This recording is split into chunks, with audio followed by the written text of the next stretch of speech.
Shut the music down because I want you to be able to hear this in its entirety. Listen, here it is.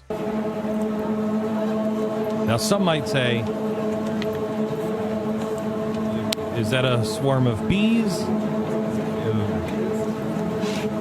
Is that just the humming of the electrical lines? No, that is a group of people that have gathered around the state capitol and are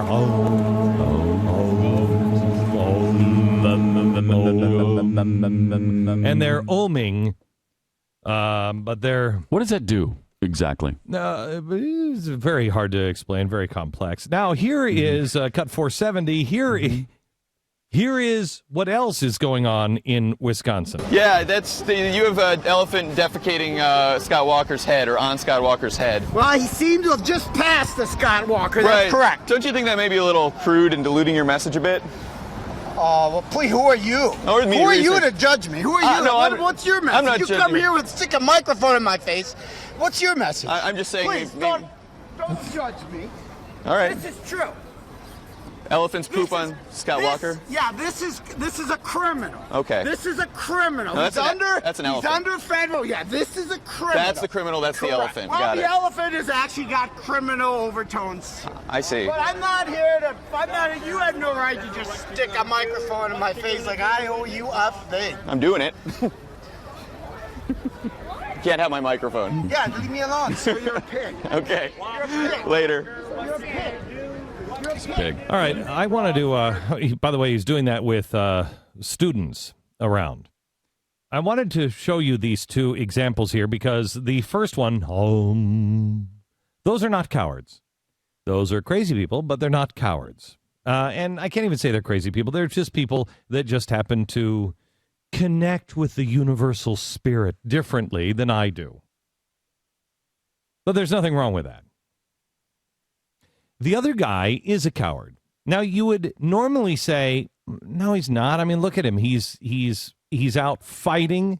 He's a bully. He's not a coward. No, he is a coward because he cannot defend his position. He doesn't want to defend his position. He's not capable of defending his position. And so he does what all cowards do. They go out and they bully. Now, I want you to think about that.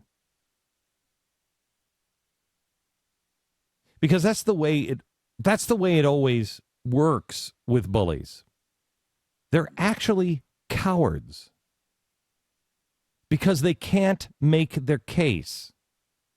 Why is it that the White House has engaged in such cowardice? Because they can't make their case.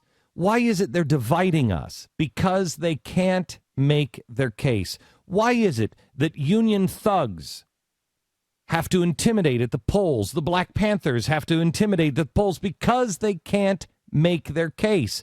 The only thing they can do is bully. Why is it that so many people will say one thing but do another? Why is it you elect politician after politician that they will say all of the things that they see in a focus group and they won't tell you what's really on their heart, what's really on their mind? I contend because they're cowards. They are not committed to what they actually believe. They're not confident that what they have to offer or the truth of who they are will end up in the result that they're looking for. Or they know you'll never go for it because they're a Marxist or because they're a giant government guy who just believes in corruption and nanny states, and they know you won't go for it, and so they don't tell you. Cowards. They come in all shapes and sizes. I wrote a book that comes out next Tuesday for this exact moment in time. 5 months before an election that will change the course of our country. In 5 months, we all have to make a decision, and the next president will have the kinds of choices to make that Abraham Lincoln made. What this next president chooses will chart the course for the next generation. I didn't choose the subject of cowards out of thin air. Our slogan on GBTV is, "The truth lives here."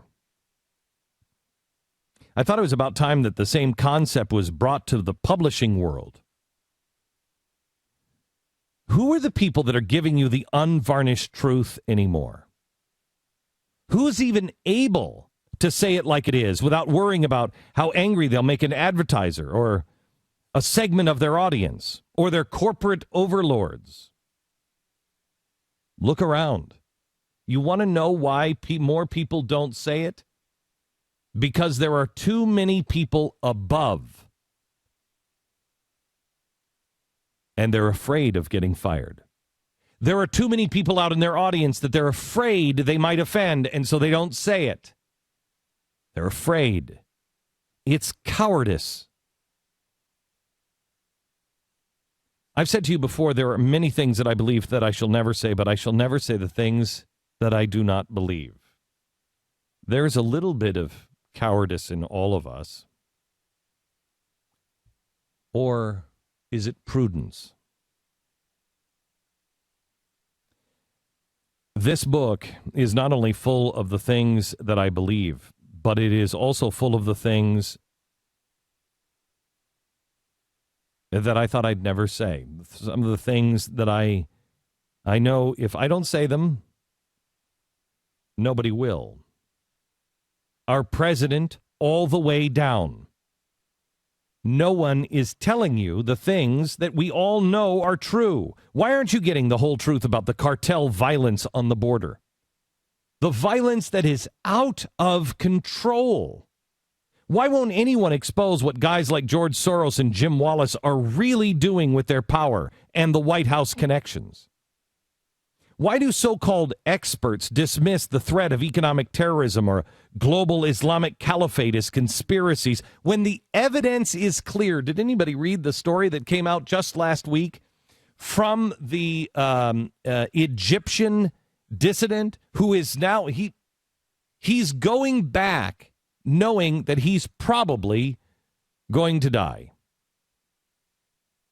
He's saying what we have done, what the world is experiencing now, is hundreds of little Irans because of the Arab Spring. I think he was speaking, I believe it was in France he was speaking, and he knew when he went back, he most likely will be rounded up, jailed, or killed because what he's warning